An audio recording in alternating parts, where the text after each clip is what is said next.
Et à quoi ça pourrait nous servir? Comme vous le voyez, Trellis est une IA de structure 3D latente qui, à partir d'une image dans son interface, génère un modèle 3D. C'est simple, on prend une image nette, on la met ici, on lance le programme et voilà, ça crée des modèles 3D. Regardez tous ces exemples de ce qu'on peut faire, des modèles créés par l'appli. C'est aussi simple que ça, voilà à quoi ça sert. Voici la partie intéressante, images vers 3D. Je vais faire du texte en 3D, des images en 3D, créer des variantes et même éditer ces 3D.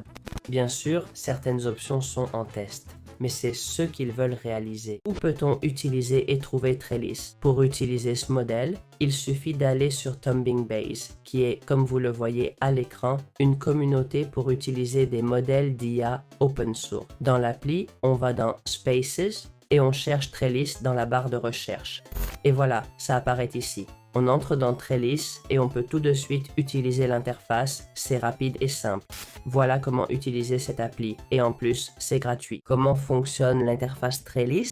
Voici l'interface complète de Trellis. Comme vous pouvez le voir à l'écran, on va examiner chaque section étape par étape. Ici, on a d'abord la section pour mettre une seule image d'un angle ou l'option multiples images. Ça permet d'ajouter plusieurs images sous différents angles et perspectives pour que l'IA comprenne mieux notre objet et génère toutes les vues au lieu d'imaginer à partir d'une seule image ce qu'il y a derrière cette image. C'est fascinant, car c'est l'avenir de la modélisation. On donne divers angles et vues et on obtient un modèle détaillé exactement comme on le souhaite. Bref, ce sont les deux sections principales, mais il y a aussi d'autres options. D'abord, ces trois ici, qui permettent de télécharger une image qu'on a sur notre bureau, prendre une photo avec notre appareil pour capturer un objet qu'on a, par exemple en réalité, ou coller depuis le presse-papier. Ensuite, les séries suivantes seraient celles de génération où on a essentiellement les graines. La graine serait comment notre modèle commencerait à générer, de quel bruit il partirait pour arriver au résultat final.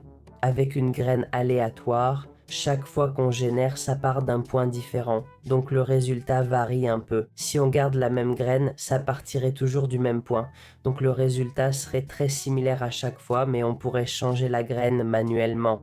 Ensuite, on aurait les étapes, soit l'étape 1 et l'étape 2. D'abord, nous aurions l'étape 1, la génération de la structure. Ici, nous définissons la force de guidage, c'est-à-dire la fidélité au modèle fourni.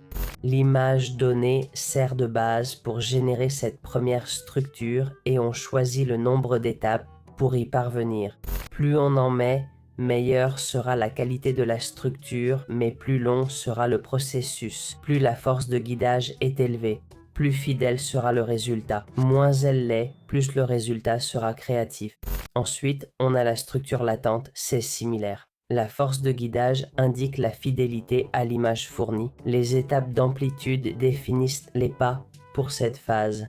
Enfin, l'algorithme multimatch, c'est la multidiffusion pour des résultats plus cohérents et complexes, ou le stochastique pour des résultats plus aléatoires. On pourrait dire, voilà, toutes les options dans cette application pour générer des modèles 3D à partir d'images. Vous savez maintenant utiliser et ajuster l'interface. Comment créer votre premier modèle 3D à partir d'une image avec Trellis. Avec ce guide, c'est ce qu'on va tester. D'abord, on va télécharger une image. Moi, j'aime essayer ce modèle de voiture que j'ai ici. On va laisser les paramètres comme je les ai mis et on va cliquer sur générer. Vous voyez, ça commence à créer le modèle 3D. En peu de temps, l'asset est déjà créé. Il fait même une vidéo qui le tourne dans tous les sens pour qu'on voit comment il l'a généré et à quoi il ressemble, avec et sans texture. Si on aime le résultat, on clique sur Extract GLB. Ça lance le processus d'extraction du modèle. Ce processus prend un peu plus de temps, bien sûr. Et voilà, le modèle est extrait.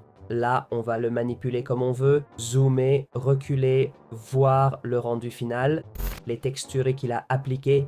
Si on aime le résultat, comme vous voyez, le rendu final est plutôt bon, pas mal, même si les textures sont évidemment améliorables, mais le modèle en soi est assez bon pour un premier jet.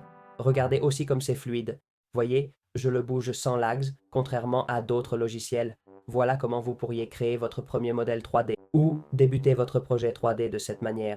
Ça vous épargne du travail pour générer vos modèles 3D. Une façon simple si vous ne l'avez jamais fait avant. Voyons comment générer des modèles 3D à partir d'images sous différents angles pour ainsi améliorer exponentiellement nos modèles 3D. Pour cela, dans Trellis, nous allons entrer dans la section multi-images, puis cliquer sur placer les images et les positionner. J'ai sélectionné 3 fichiers spécifiques qu'il va traiter. Voici les différents angles que j'ai d'un labrador et aussi avec différentes postures, d'accord?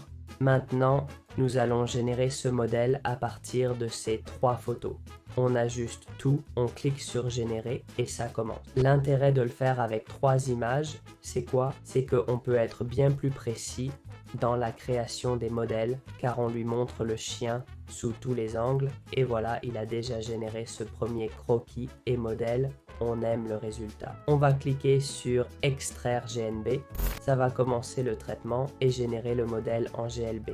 Voilà, c'est parti, regardez, on a le GLB avec la texture intégrée et c'est super précis. Voyez les pattes, la queue, c'est pas parfait, mais améliorable. Une photo montre la langue, donc ça a un peu raté. Ok, essayez d'avoir la même pose. Mon conseil, sinon ça peut donner ce genre de résultat, mais c'est un modèle bien fait, très précis comme il faut. Ça améliore énormément la création d'images 3D.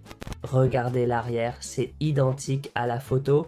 Sans ce défaut ici, ce serait parfait. Voyons si je peux faire un test rapide.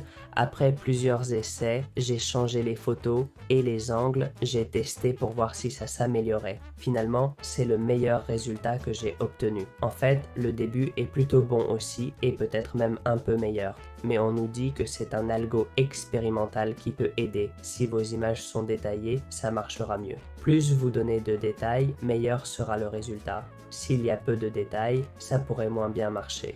Donc si vous voulez vous y mettre, vous savez comment faire. Comment obtenir Trellis et créer ces modèles que vous voyez à l'écran?